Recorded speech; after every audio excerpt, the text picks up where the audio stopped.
So now the second group we want to talk about in Tamil Nadu. First group was the Dravidian identity politics. Second, Breaking India force, the church. So tell us. It's unbelievable the growth in the last 15-20 years.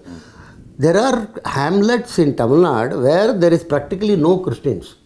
But you will find 10-12 churches there in and around. And particularly the New Age churches, the Mormons, the Assembly of God and Pentecostal type. All this phenomenal growth. If you take a car and drive from Tamil Nadu on the East Coast Road up to Pondicherry, every alternate... Yes, I've seen that. You will find a church actually. Church everywhere. Church. Lot of land being taken. Plenty.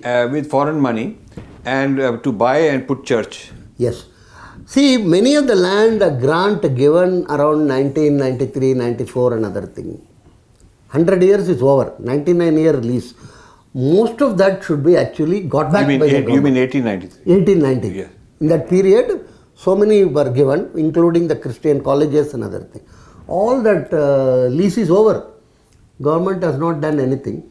And many reports suggest all India basis. So were these leases given by the state or the central government? British government. So the successor to that is India. India. The Republic of India. Yes. So the central government can do something. They should do actually, but nothing has been. That's an important point some activists should take up, that the British gave these 100-year leases to all the church, so much of the real estate, and the government of India should say, okay, the lease has expired, 100 years over, we'd like to take it back and come up with some kind of a popular use of it land. Correct. Come up with the use which is going to help the masses and not some big powerful church. All India level, lot of data is there. Tamil Nadu level also, it is surmised the church is the single largest holder of real estate other than in Tamil the Nadu. government. No, non-government is the largest. Larger. No, railways also hold, but church it appears is the number one. Yes.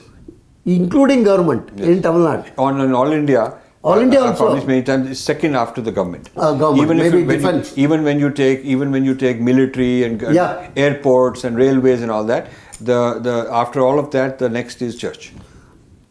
Very interesting actually. There are something like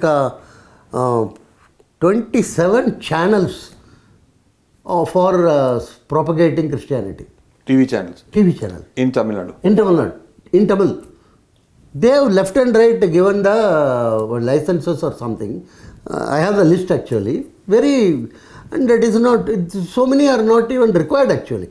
And many of them are propagating practically rubbish in the sense, some people come and fall down and one fellow will come and hit him and he will get okay and he say I am cured of cancer and then he will walk away. This is what is happening. The film industry, the influence of church is phenomenal today. Practically they are controlling it actually, what you may loosely call the religion of love, ROL I call him. The religion of peace we will come to a bit later. They control the film industry. Film industry, you cannot today take a film even mildly deriding the church or priest or anything. Hindu gods are okay, that's for game. They do all sorts of ridicule and other things, but not religion of love.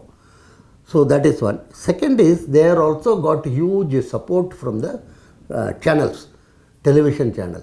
For instance, so much news is coming about globally about the pedophile and sexual issues of various church group.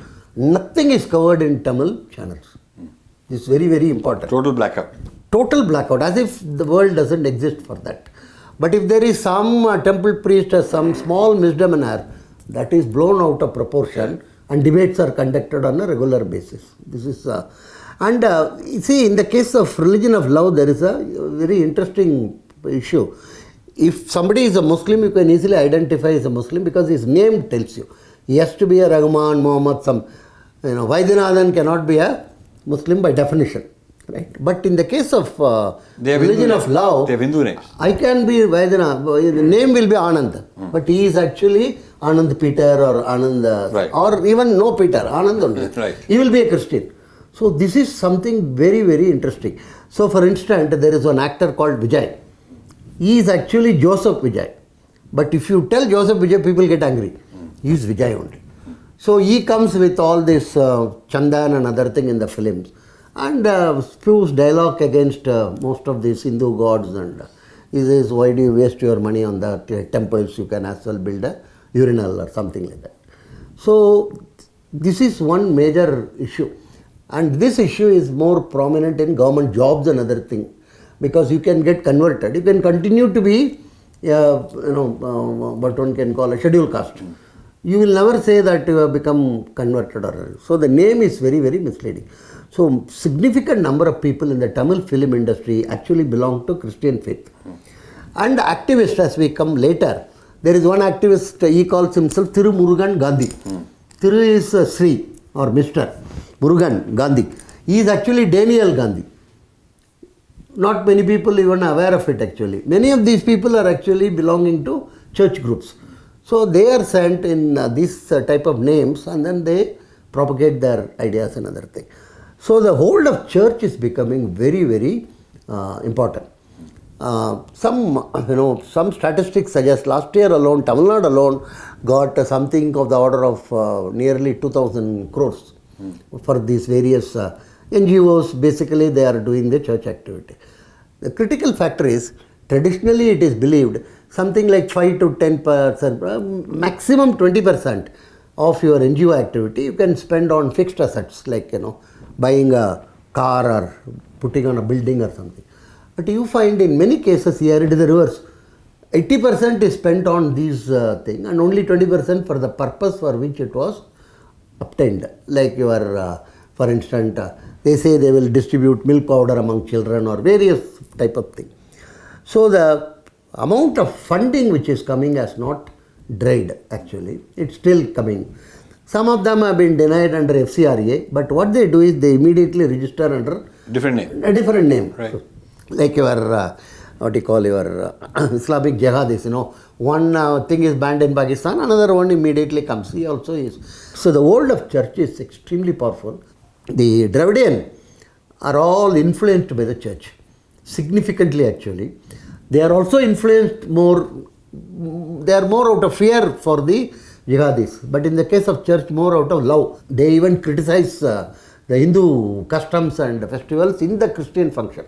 There are three major fellows. One is this Lazarus Mohan. He goes around, he collects something like 2-3 lakh crowd for his, it's not a sermon actually, he gives a speech where he attacks, various saffron forces and other things. He actually prayed before election that Jesus should save Tamil Nadu, that it doesn't become, and then he actually thanking meeting he held everywhere. So that is the one fellow. Then there is one Esra Sargunam. He is actually the DMK's Asthana Vidwan, he is the bishop, he is called. He recently gave a talk where he says there is nothing called Hinduism according to him. This whole thing is bogus. There are no Hindus or anything. There are only Brahmins and Dravidians. He says if anybody says Hindu, he told openly in Tamil, you go and punch his face. And that fellow will have blood and or something is distorted. Then you don't worry. You come to the father and ask for expiation.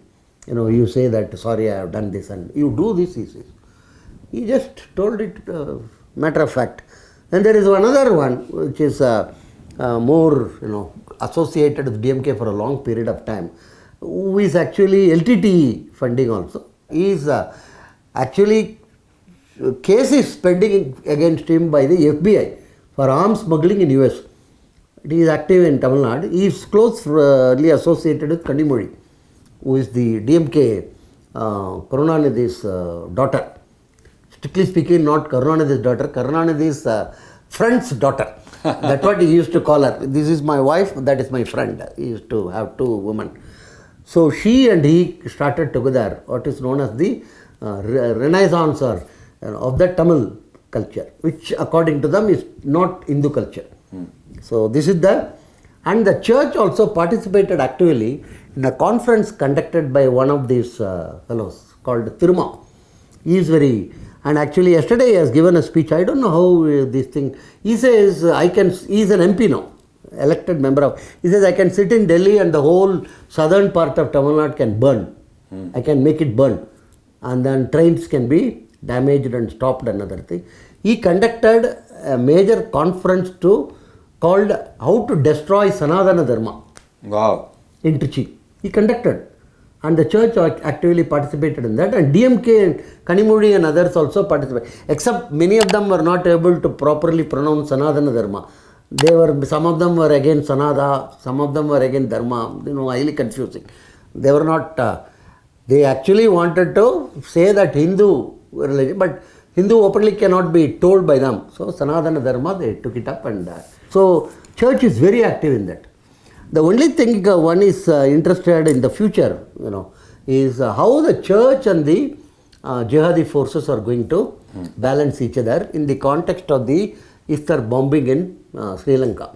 Because Sri Lanka, there is a huge amount of anti-Islam feeling which has come out after that 200 plus people died. Right. But that is still not percolated into this place. This place still there is a coordination and cooperation. Thank you for this update on what the church is up to. Thank you very much. Thank you for watching.